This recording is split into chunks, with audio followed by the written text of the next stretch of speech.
Welcome, everybody, to Casting for Two, the podcast with your host, Chris. I am that guy. Welcome, everybody, to episode number 155. I got a great guest for you today. But before I get into my guest, who the guest is, what should I talk about? As always, I would love to plug the great people over at Secret Stage Productions. If you'd like to check out one of their podcasts, I've been fortunate enough to pop in on two. Yeah, just two.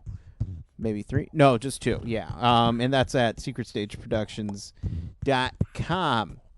And let's see what else. If you would like to talk to me, on a more personal level, you can find me on my Instagram and Twitter, both at castingfor2, or send me an email, castingfor2@gmail.com. Trying to think what else is going on.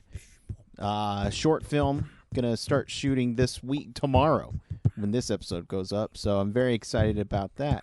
And of course, I'll keep you guys in the loop how it goes, and I'll post the link. But I have to get into my guest for today. She is back, the beautiful, the lovable Erica Rhodes. I had her on very early when I started casting for two, and I've been going back and asking more people from the first year to come back on, and I was happy to chat with her again. She's just such a very bubbly ray of sunshine, if that makes any sense. But you know what? I think it does. So let's get into this episode. Sit back, relax, and Chris, cue the music, please.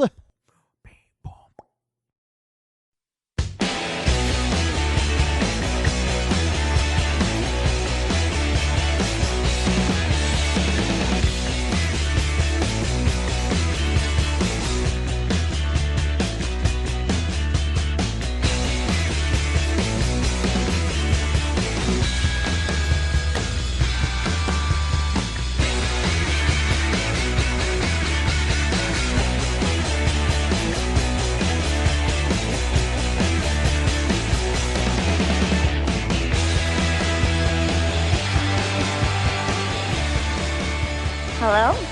Hello, Erica. Hi. Hey, it's Chris from Casting for Two. Hi, Chris. How are you? I'm doing well, and yourself? I'm okay. Just okay?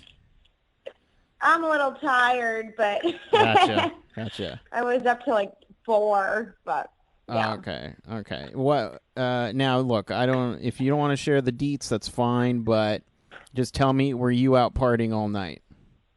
All night. Just crazy partier. Yeah. Yeah. Yeah. I was watching Batman v Superman, and I made the decision to watch it at midnight, knowing that, it'll be over by like 3 a.m. Oh, yeah. I do that all the time. Yeah. I got up to maybe about 2, maybe 1:30, and I said, you know what, I probably should go to sleep.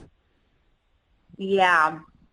But I had one of those nights where I woke up with all my lights on and my clothes on.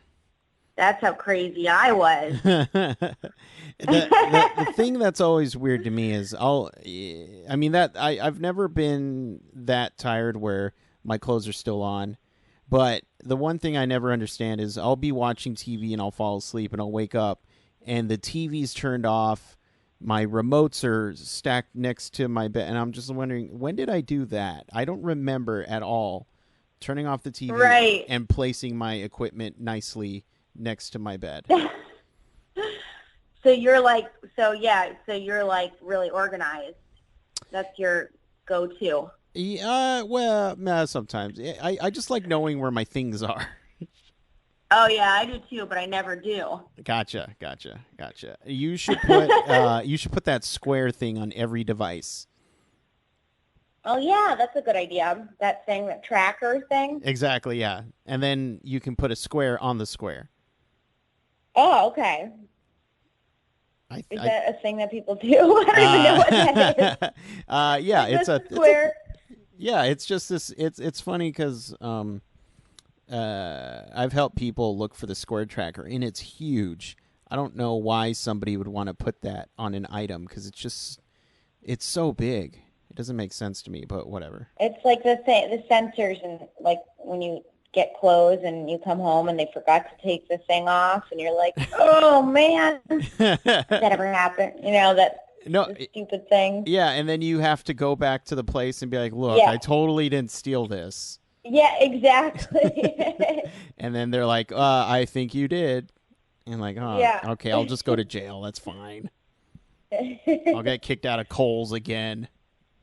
But I'm excited to have you back on the show. Oh yeah. We talked in the first year the show was going, and you were just starting stand up, which is oh wow. Yeah. It's been a while. It's been a real while. So and I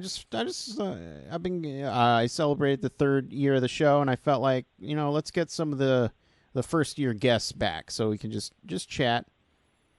Oh, that's cool. Wow. I didn't realize it had been that long. Oh, yeah. I don't feel any older, but you were episode number 22, and now I'm on, 152 now. Wow. Congrats. That's amazing. Thank you. Still going. 22 is my lucky number, actually. Is it? Yeah. What about 22? Is it just because you're not a fan? It's the prequel to the Jim Carrey movie 23, number 23? Oh, no. I never saw that. But no, I have no idea actually how 22 became a lucky number. Just sort of happened. Gotcha. See, I've always been a fan of even numbers in general. So, and I don't know what happened, but there was a point in my life where everything had to be on an even number. So if I was adjusting the volume and it goes up by numbers, it'd have to be on an even number. Oh, interesting. A little OCD. I don't know where it came from, but yeah, it was a little bit OCD. And then when I walked and I would hit the cross street, the button to cross the street, I'd have to hit it twice. I'm like that. Yeah. Okay.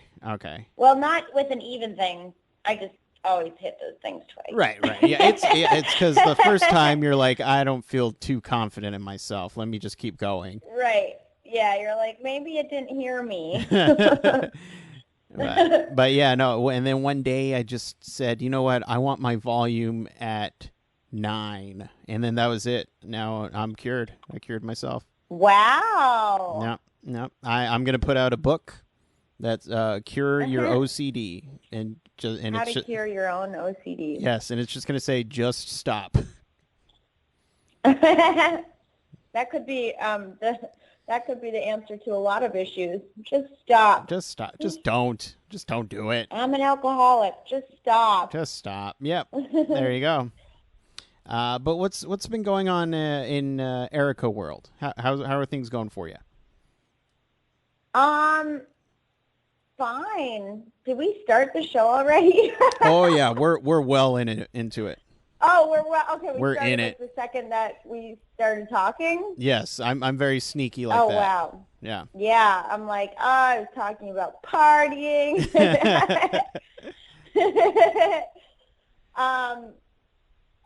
Let's see, what am I doing? I'm headlining the Sacramento Punchline in a couple weeks. So that should be cool. October 6th through 9th. I've never been to Sacramento, actually. Oh, okay. That'll be interesting. Yeah. So I'm headlining that and just doing a lot of stand-up. That's pretty much the main thing. And for stand-up, like I said, we chatted when you were just getting into stand-up. How's your stand-up going now that you've been doing it for a couple more years? Do you find yourself very comfortable, or is it easier to come up with jokes?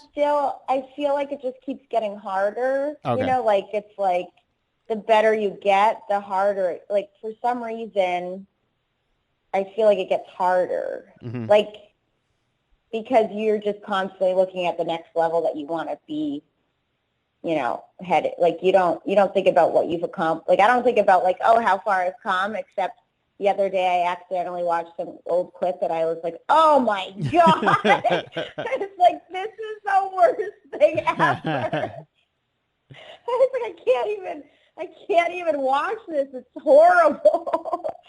So then I'm like, oh, I guess I have improved because that's just unwatchable. Yeah.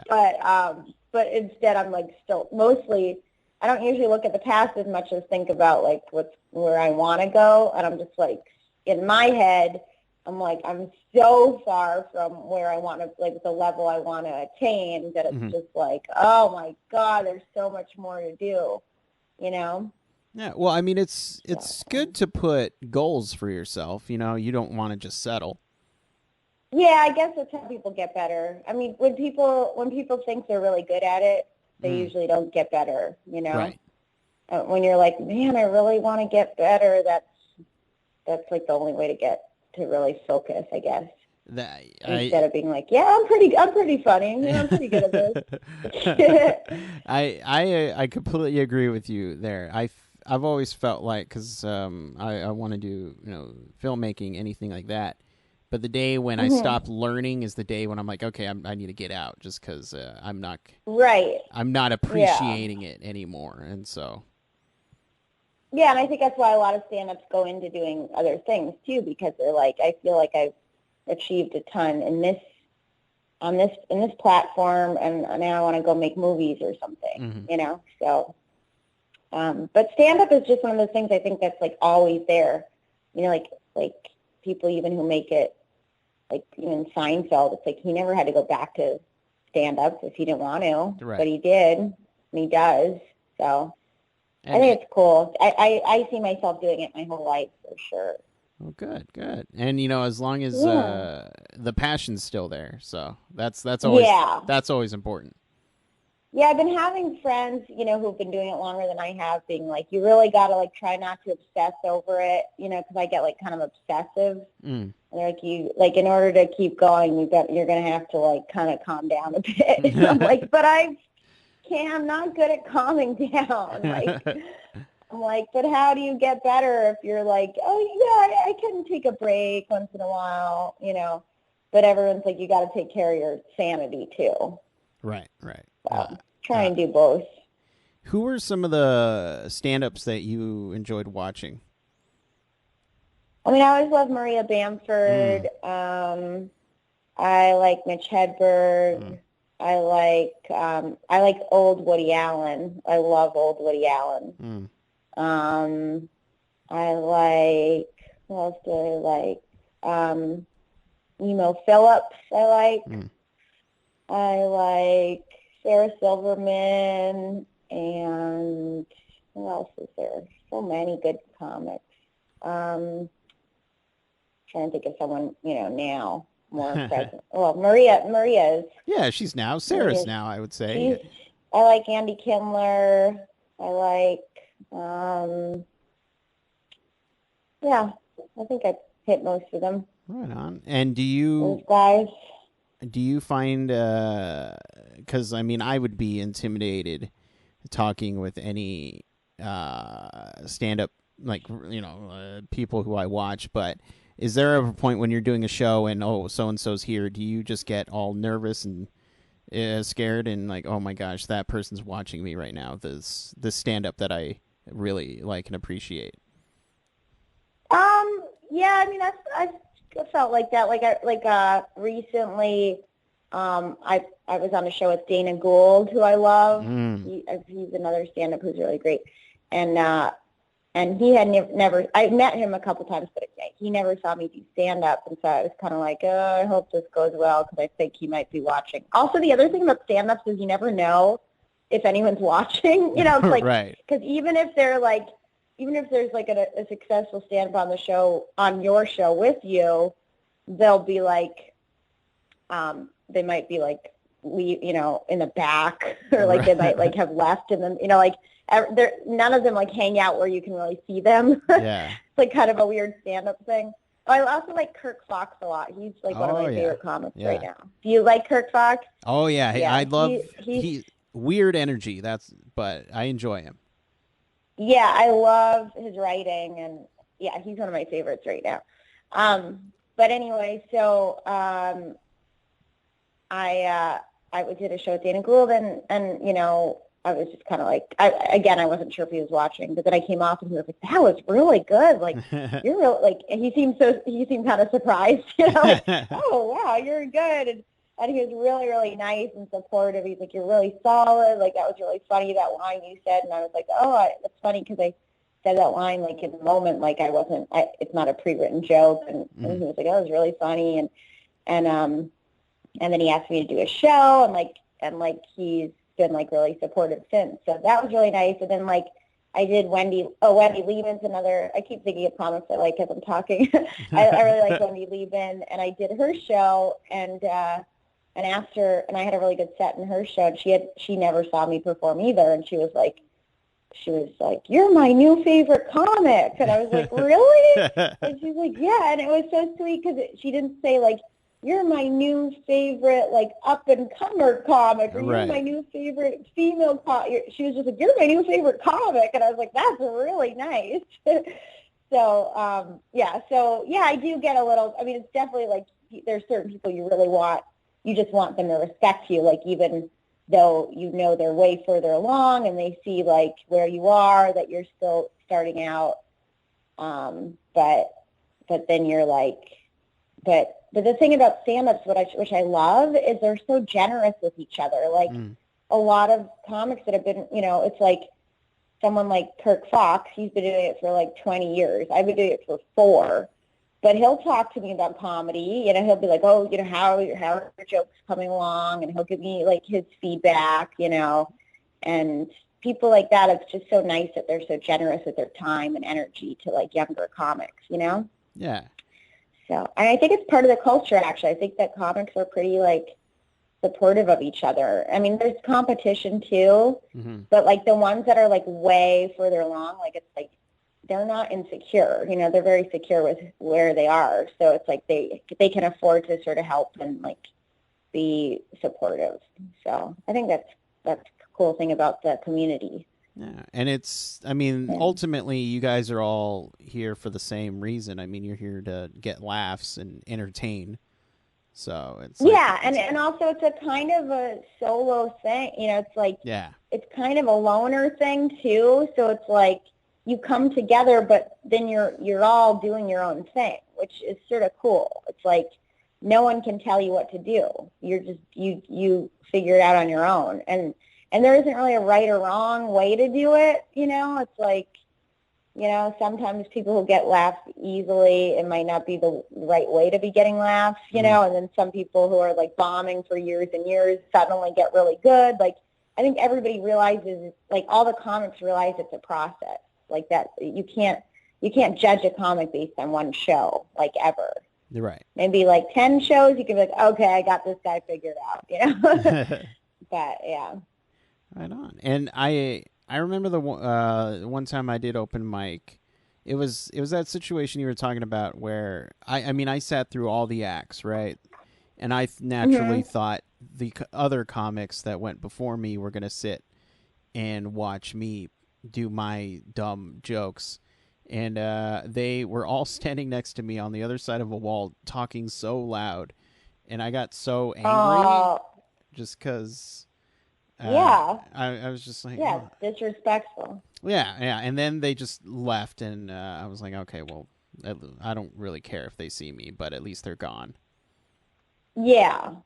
Yeah, well, open mics are always kind of like that, because everyone's just in it for themselves, and they just get up and they do their thing, and they might be going on, like, 3 open mics that night, you know, and kind of like they're just, like, pounding out their material. Nobody's really like, oh, I need to be there for this other person, you know, like, it's such a, like, kind of each to his own thing. But yeah, I mean, that's rude. Like, I don't think they should be talking during your set. Like, if you want to leave, you know, but that's just disrespectful. It's okay. I haven't seen any of them, so it's all good. Oh, good. Yeah, they probably none of them made it. Yeah. Do you have any bad open mic stories? Let's see.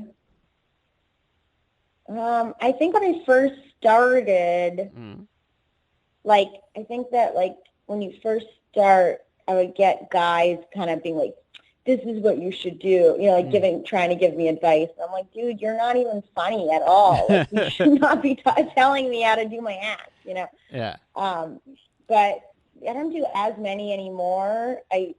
So I can't think of anything that's like a total, like, stands out as horrible. But yeah, I'm sure there were times when I like waited around and didn't get up, you know, like where it was like a lottery or something. You're like sit there for like 3 hours and you never get picked. Right. That really sucked. Yeah, no, whenever I take trips to Austin, they always do have a there's this place called the Velveeta Comedy Club or Lounge, I don't know, one of those, and they have speed comedy where everyone gets 5 minutes and they go as quickly as possible. Oh, that's fun. Yeah, I think they crank out maybe 20 comics in a night. Wow. So I always put my name, and you have to sign up, so I always put my name in the hat. I never get picked, but one day, one day. Yeah, a lot of our mics also are like, a lot of the mics here are like, people are friends with each other, and so it's like, hey man, can you just put me up? You know, there's like a lottery with all these people who are doing it the right way, and then people are like, yeah, I'm just putting my friend up. So yeah, I have a real pet peeve with people who don't comply with the rules. And I was welcome to life. It drives me crazy. I was watching a movie, and we were all standing in line because there was a line, and this one group of people looked and said, "Oh, is that the line way back there?" And we said yes, and they said, oh, "Okay." So they stood right at the front, and just as soon as the doors opened, they just walked right in, and it made me so angry. Because I followed the rules. I was being a good boy, and I didn't get. I wanted that seat that they were in. I'm just kidding. I don't know if I wanted that seat, but still. Yeah. No, I know. I mean, that's kind of like just life. You're just like, I'm trying to do things the right way, but nobody else is. Right. That's all good. I would like to chat with you a little bit about At Midnight. Oh yeah. How was that? Was it? Is it really fun? Okay. Is it hard to come up with just jokes and funny stuff right off the bat? Well, you get a little prep time. Oh, okay. So it's not like completely I mean, I don't know if I'm supposed to say that, but I don't think I ever signed an NDA or anything. No, it's all improv.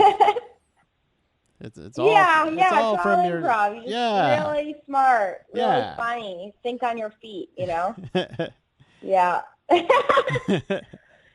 No, I mean you get a little prep time, but not a lot, but like a little bit. Oh, okay.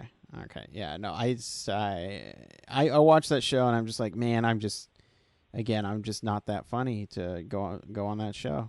I feel it. No, I mean, when I first saw it too, I told my manager, I'm like, I don't think I can do it. And he's like, oh, don't worry about it. You can totally do it. Gotcha. He's like, yeah. And you were with Doug Benson and Rory Scovel. The Scove, I call him. Yeah, I did it again with Flula and Kevin Piera. Oh, okay.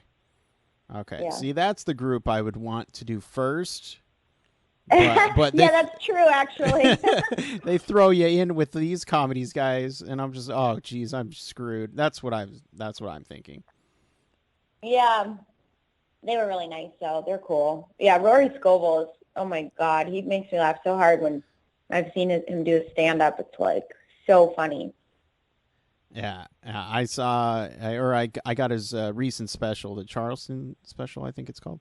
Oh, I haven't seen that yet. Oh, it's great. It's so him, which is nice because he's his comedy is very particular. I guess it's his style. It's hard to say, but it's very him, and it's you should definitely watch it. It's great. Where is it again? It's on RoryScovel.com. It's one of those. Oh, it's on his website? Yeah, okay. And it's $5. Oh, okay. Or I think it's on CISO. I'm Rory. Okay. I'm Rory Scovel's manager. Yeah. But yeah. Well, Erica, do you have anything? I know you did some dates, but do you have anything else coming up that you'd like to pitch, talk about, or anything? Oh, I produce a stand-up show too called the Nightlight Comedy Show, and I produce and I host it, and I do that at a place called Open Space in West Hollywood, the last Monday of every month.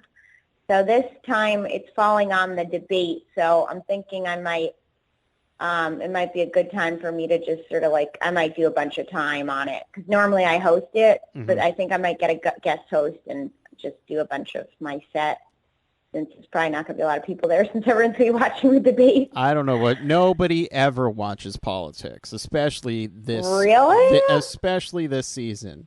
Nothing is going on. Okay. At all. I was kind of like, wow, I think he's serious. Not one bit. I hate watching politics. It's just, I know. I'm not a fan. I don't really like it either. Yeah. It's too much. The whole thing is kind of out of control right now. It's like crazy. But. Yeah. I don't know. We'll bounce back eventually. Sure. Why not? Who knows? But okay. And when did you say that was again? That's the 26th. Okay, cool. Of September, yeah. And then it's always the last Monday of every month. Gotcha. Okay, awesome. Well, Erica, I feel like I have to let you go. Maybe, I don't know if you want to take a nap or get some food. Food would be good. Get some food. Okay, what kind of food are you thinking? I don't know, like a sandwich or something, maybe. Okay. All right. Smoothie sounds good. No, I don't want to tell you what to do, but do both. Smoothie. Okay. There. Okay. Treat yourself. Why not? Yeah. But I enjoyed having you on the show, and hopefully it's not. Thanks for having me back. Of course. Hopefully it's not another 3 years before we chat again. I know. Wow, I can't believe that it's already been that. That's insane. Wow. We were two totally different people when I first started the show. Now we're again two totally different people. Yeah, now we're both just like has-beens. Right. Yeah. It's over. Yeah. Remember the glory days? Oh my gosh! And my birthday's this week, and I keep thinking. Oh. I just keep thinking about what happened, what the H happened. I used to be so young. Happy birthday, though. Oh, thank you. But again, have fun eating your sandwich, drinking your smoothie, and I'll talk to you soon. All right. All right. Have a good one. You Thanks too. Again. Bye-bye.